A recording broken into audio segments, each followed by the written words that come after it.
what is the way forward. I think the way forward is what perhaps we can draw from Spain. If Spain can have a law which makes trading below the cost of production illegal and has imposed fine. I think that is what the Indian farmers are also demanding. They are demanding that the minimum support price be made a legal right for farmers, which means no trading takes place below the minimum support price. So farmers have been protesting at Delhi border points for more than 3 months now, and there are no signs that we see of withdrawing their protest so far. Now, today we have agricultural scientist, food, trade policy analyst, Mr. Devendra Sharma with us. He is a writer, he's a researcher, he's a columnist and an author.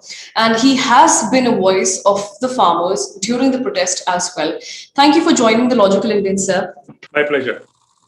Today, we will be discussing some of the most answered questions as well as the most concerning. Mr. Sharma, you have been, as I said, the voice of farmers and the protest as well.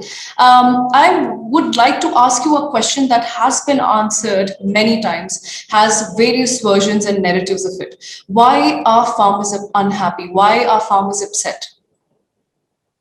Well, I think that's a very fundamental question. After all, we cannot expect that lakhs of farmers would be idiotic or would be foolish to spend the harsh winters in tractor trolleys or in tents at the borders of New Delhi. I think it is quite obvious that the farmers carry a pain with them. They carry a kind of a message which is very strong that over the decades we have ignored farmers. We have had a kind of a neglect towards the farming community, as a result of which the farm incomes have remained at a very low level.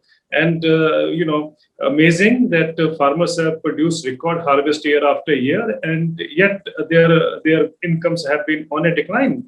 And I think this must be understood, that in a country where roughly 50% of population is involved with agriculture, that community should be living in hunger while producing food for the country. And I think that becomes obvious from just two studies that, if I were to mention, there was an OECD study along with ICRIER in New Delhi, and it established that between 2010 2016-17, 16 years, Indian farmers lost 45 lakh crores. They were losing a 2.64 lakh crore every year because they were denied the rightful price that they should have been getting, or they should have got. Now, it clearly shows that for 16 years, there was an extraordinary crisis that farmers were living under. But did you hear anybody discussing that particular issue in the media or elsewhere? We were not even remotely concerned as to what was happening to the farming community. And this was quite evident, as I said, from the way the discussions were happening in this country. And imagine if the corporate sector had suffered a loss of 5 lakh crore, there would have been a hangama in this country. People would have called, every other day on the prime time, we would have discussions saying what a kind of a policy paralysis the country is facing, and so on and so forth. And then the government would have come out with a stimulus package for the industry. But for agriculture, nothing like that happened. Clearly shows that there's a huge disconnect that prevails in the way the urban population looks at the rural population. And also another study, the Economic Survey 2016, tells us very clearly that the average income of a farming family in 17 states of India, which means roughly half the country, is only 20,000 rupees a year. 20,000 rupees a year means less than 1,700 rupees a month. Can you even imagine how a farming family survives in less than 1,700 rupees a month?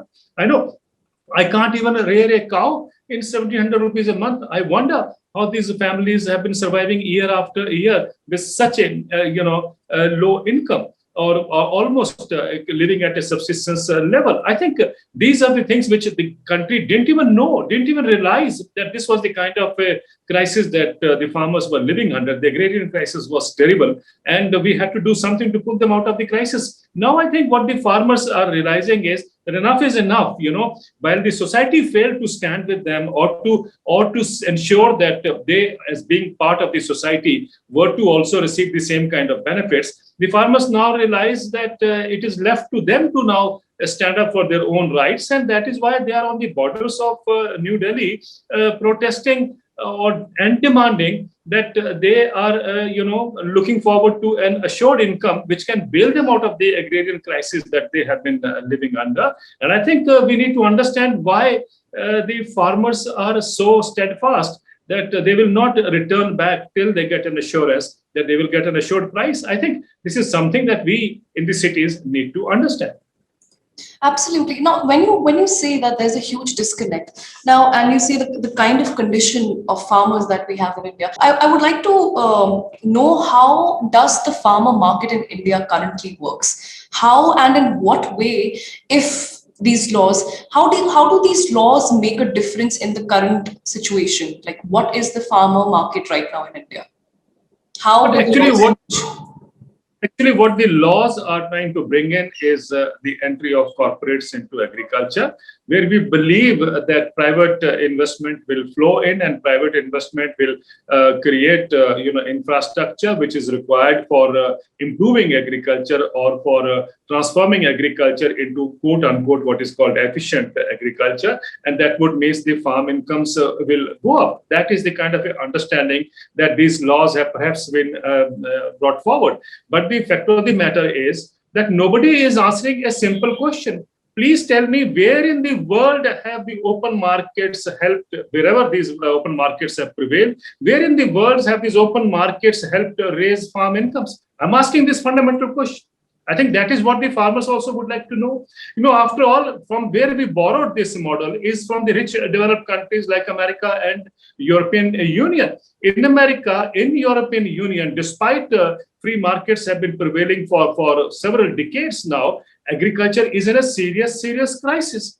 Why is it that the rich countries have to provide monumental subsidies every year to keep the farming population on the farm, whatever remains of that farming population on to sustain them?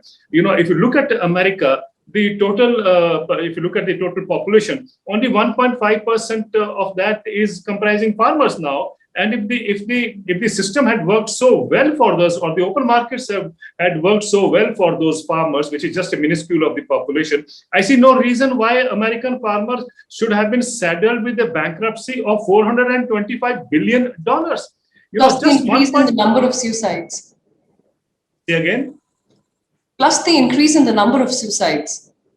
Plus the increase in number of suicides, plus the way the farmers have been pushed out, small farmers have been pushed out of agriculture in the last few decades. Get big or get out was the mantra that America followed, and the same mantra was followed in the other rich countries. So the point I'm trying to make is, if corporates have to produce food for us, like it has happened in America and Europe, and I'm sure when we bring in the same kinds of formulas or the same kind of policy directive for India, the same kind of output is going to be achieved, which means small farmers are going to be out of agriculture in larger numbers. And that is what the farmers fear. If you have heard them, if you have seen them talking, we will all know that they fear that, their livelihood is going to be taken away. Their lands are going to be taken away. They are going to be further exploited by the corporates. And I think that this is something which bears testimony, because if you look at what has happened to farmers who have bigger land holdings in America and Europe, I think the farmers are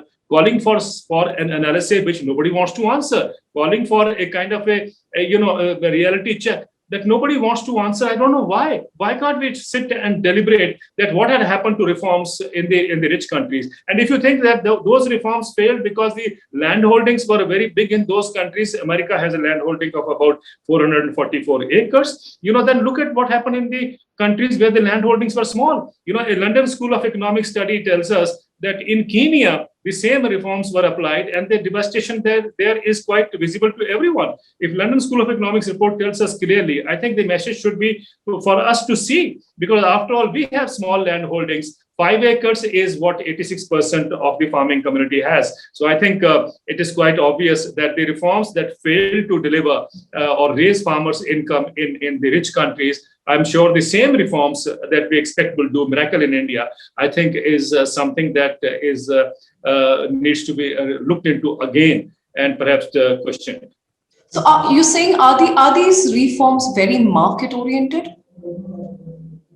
Well, the reforms, they were market oriented. The same reforms that we bring in are also market oriented. We want to leave it to the markets to decide what should be the price. We always have experts talking and telling us that supply demand will determine what is the price that the farmer should get. I completely agree. If that supply demand mechanism was so good, that's what I'm asking, that if the supply demand mechanism was so good, the markets were so good, please tell me that despite the so-called market efficiency, why American farmers carry such a huge bankruptcy. I think it should be explained to us. There must be some reason for it. And if you want to know the market competitiveness also, it's very clear. Several studies have shown that if you were to see, let's say the agriculture exports of the rich countries, what we call as exports seen by the international prices, and we always take international prices as something which is sacrosanct, and then we say, oh, our farmers are getting minimum support price which is higher than the international prices, which means internationally agriculture is very competitive. But the reality is, as a 2007 study by UNTAD India had shown, that if you were to withdraw the green box subsidies that the rich countries provide, which are non-trading subsidies, non-trade distorting subsidies in WTO language, then the agriculture exports of America, Canada, and European Union fall by 40%. Which means even that agriculture competitiveness that we talk about is actually thriving on or is based on huge subsidies that these countries are pumping into the agriculture. So the point I'm trying to make is, if in Europe, let's say, if you look at it, in a small country like Sweden, 54% of the average farm income comes from the subsidy support. Look at it. In Europe, roughly about 57% of the total subsidy support is what is building up their farm income. So the point I'm trying to say is that if in Europe $100 billion is the subsidy support, and that helps to raise farm incomes by 57%, I think it is quite clear that the so-called market efficiency is not based on the productivity or the investments that have come into agriculture in those countries, but are essentially being driven by the kind of federal support these countries are able to pump in. If you look at another wonderful documentary has been produced by one of the German TV channels. It tells how the subsidized wheat from Germany is exported to Africa and how it destroys livelihood in Africa. Now, these are the kind of examples which have been deliberately discussed in the entire WTO. As a WTO period, we have seen even now, we have seen that at every WTO ministerial which happens after 2 years, the hot issue is the subsidies, the monumental subsidies the rich countries provide to the agriculture, which depresses the global prices, as a result of which farmers suffer in the developing countries. The point I'm trying to make is, if this is what is market-oriented agriculture, which has failed to raise farm incomes in the rest of the world, please tell me, how do we expect the same market-oriented agriculture to do wonders in India? So this brings me to the next question, that, why do we face difficulty in selling our produce? Like, what India imports from other countries? Why there's always a difficulty when it comes to our products? Well, I think that is what is important to understand when we look at the way the markets operate. Please tell me, why is it difficult for American farmers to get a better price or to get a realistic price? After all, they have the technology, they have the environment, they have the investment, they have contact farming, they have commodity trading, they have everything that we are trying to bring into this country, and still they are unable to get the right price for their produce. Look at milk, for example. In America, there are studies which tells us that since 1970, 93% of the dairy farms have closed down. Why? These were the dairy farms which had, sophisticated technology, which had the high-yielding milk cows and so on. And why did they close down? 93% of the dairy farms closed down because the prices were crashing. The prices had come to such a level that the farmers couldn't even recover their cost of production, as a result of which the small dairy farms closed down. And yet we see that the milk production in America has gone up.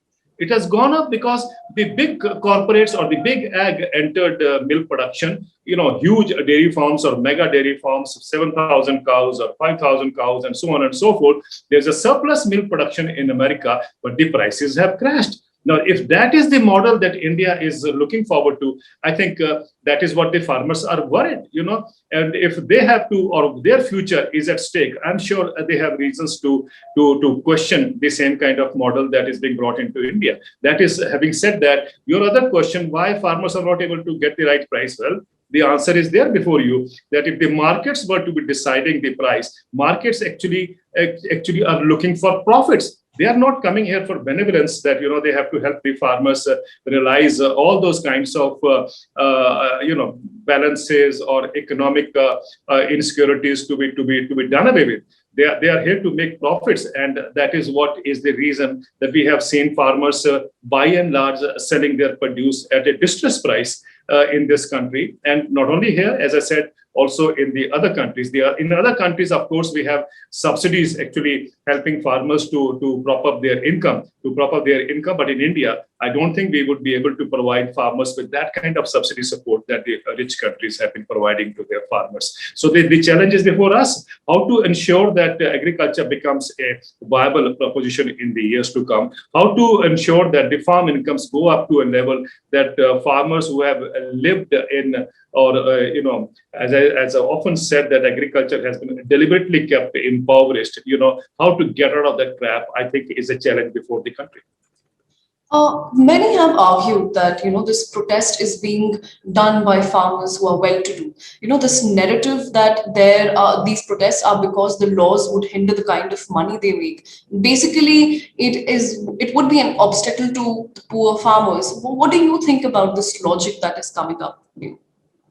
It's an absurd logic. If the poor farmers were hopeful that this would be raising their incomes, I am asking you, if even the so-called rich farmers in the developed countries their incomes have not gone up because of the market-oriented agriculture, please tell me, how do you expect that the same thing will do wonders in India? That's a question which I have been asking repeatedly. The other thing is that to believe that it is the rich farmers, I think we need to also understand in Punjab, basically the point is towards Punjab farmers, and many believe Punjab farmers are rich farmers. I don't know, do they perhaps even understand what do you mean by saying rich farmers? If you look at Punjab, Punjab has the highest productivity, or has one of the highest productivity in the world, with 5.1 ton per hectare of wheat and 6.6 tons per hectare of paddy. Punjab farmers, if that was the criteria, should have been, really prosperous, as a community. But if you look at Punjab, the rate of suicide in Punjab is also phenomenal. A joint study or a joint house-to-house survey by 3 public sector universities in Punjab has shown that between 2000 and 2015, 15 years, the number of farmers and farm workers who committed suicide, their number was 16,600.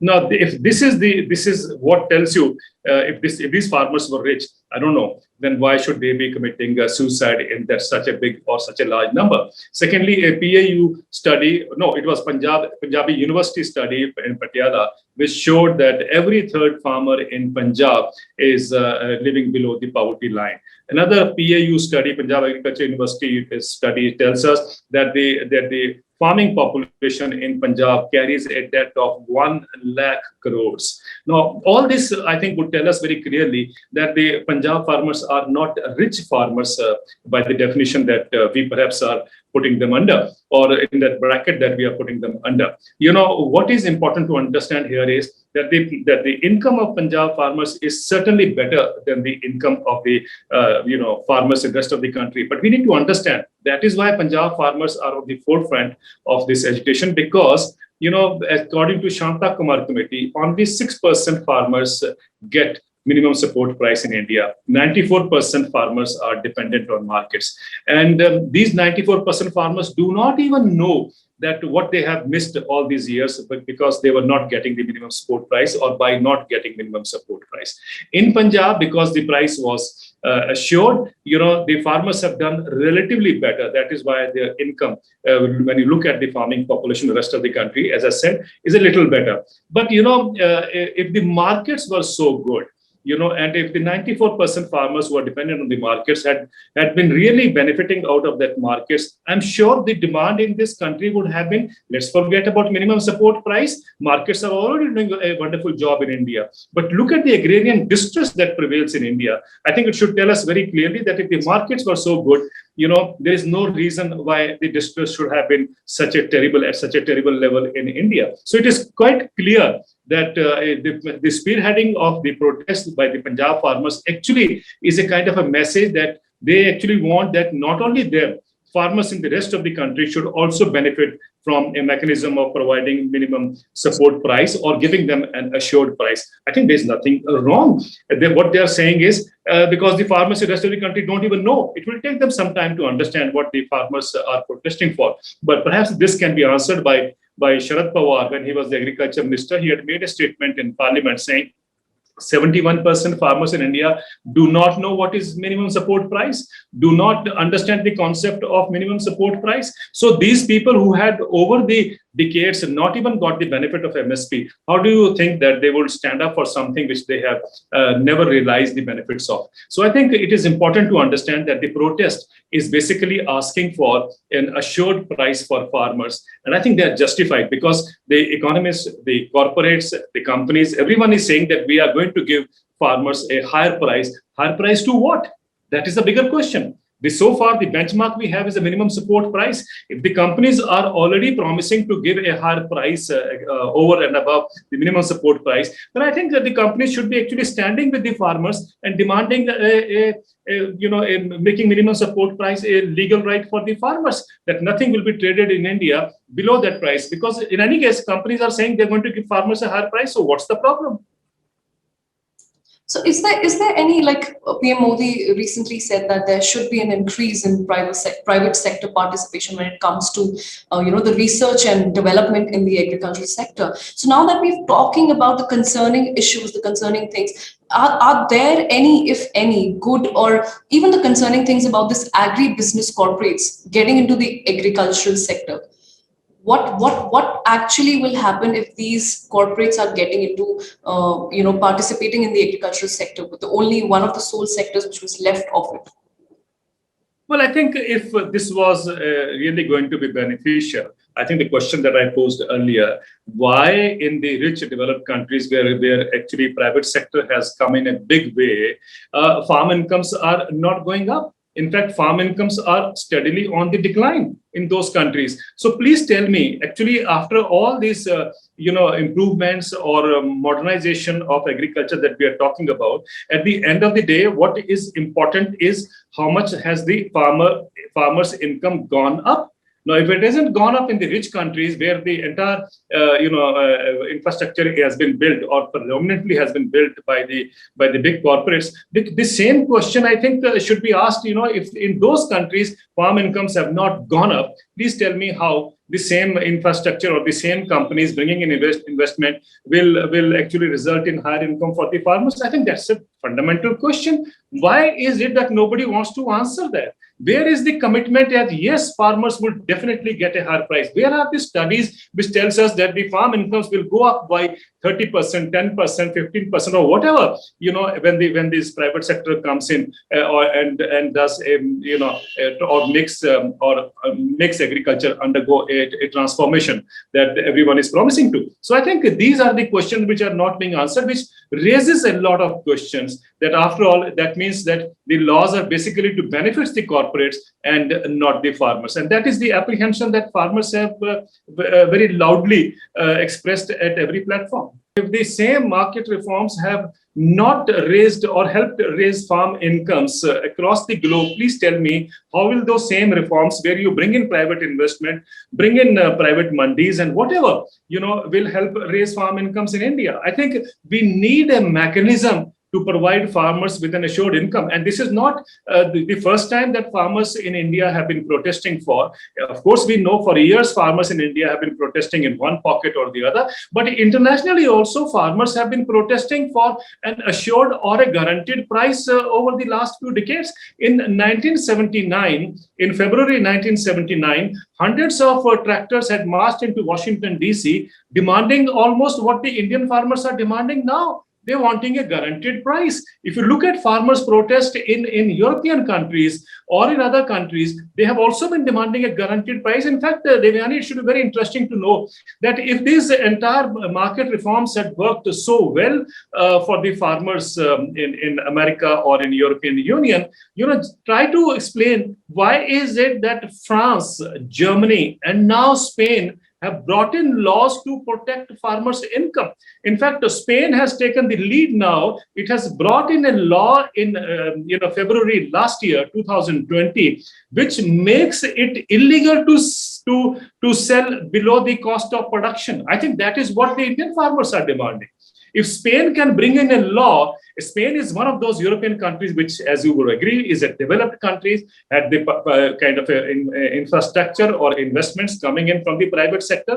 And yet, imagine in 2020, after a prolonged protest by the farmers there in Spain, lasting for a couple of months, and there the government finally agreed to bring in a law which has protected or which has ensured that no trading can take place below the cost of production. And they have actually announced penalties, punitive fines ranging from 3,000 euros to €1 million.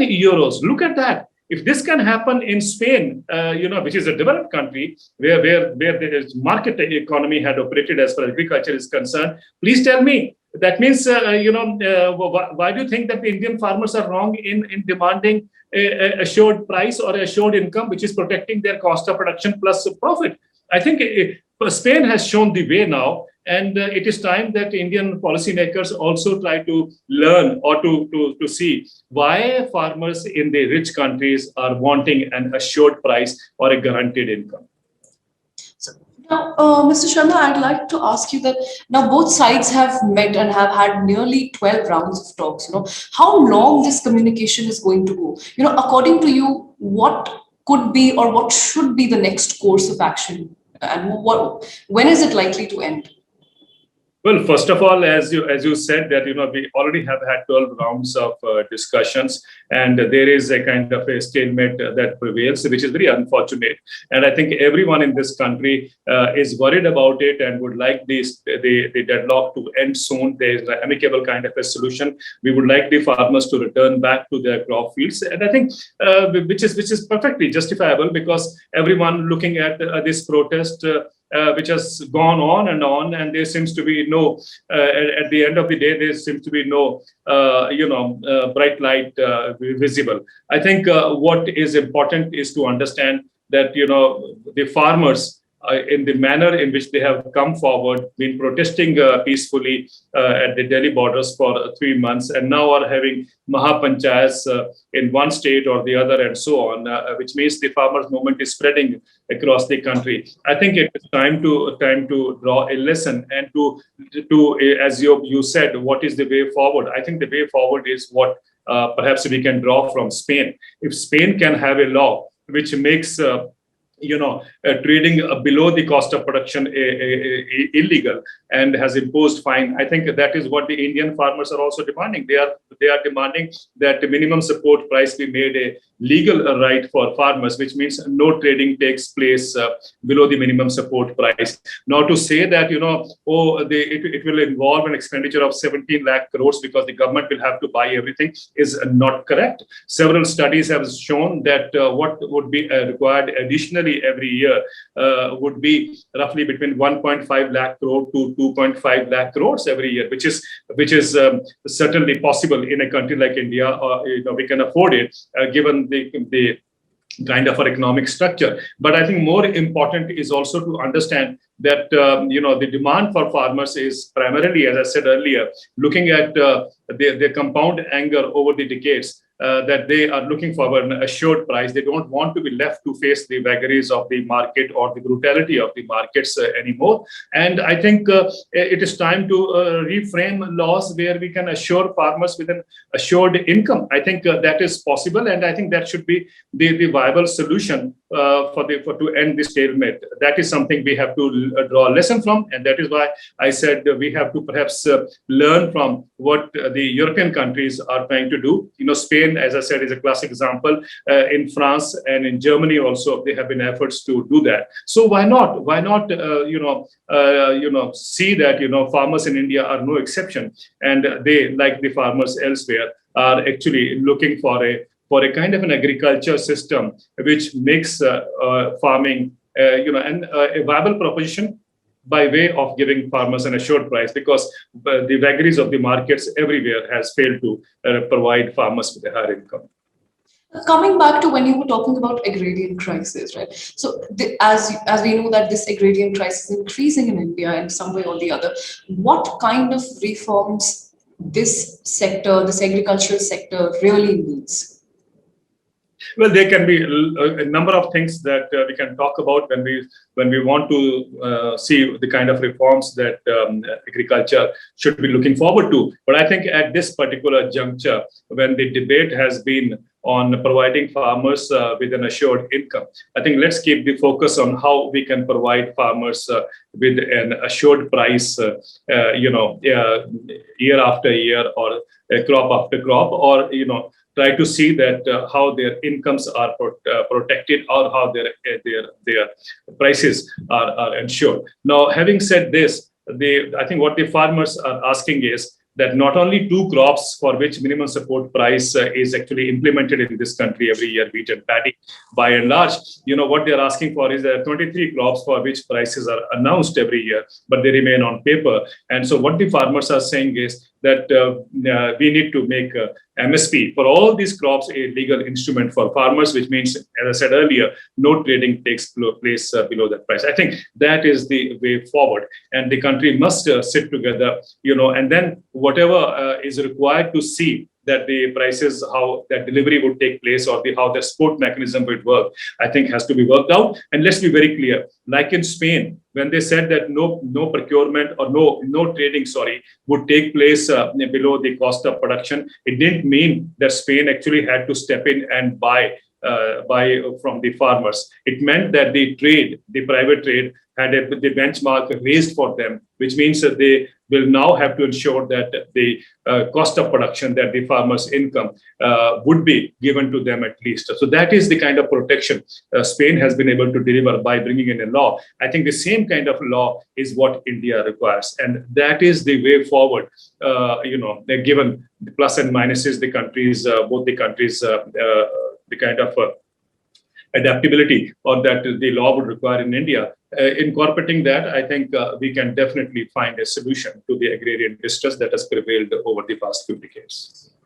Devinderji, thank you so much for talking to us.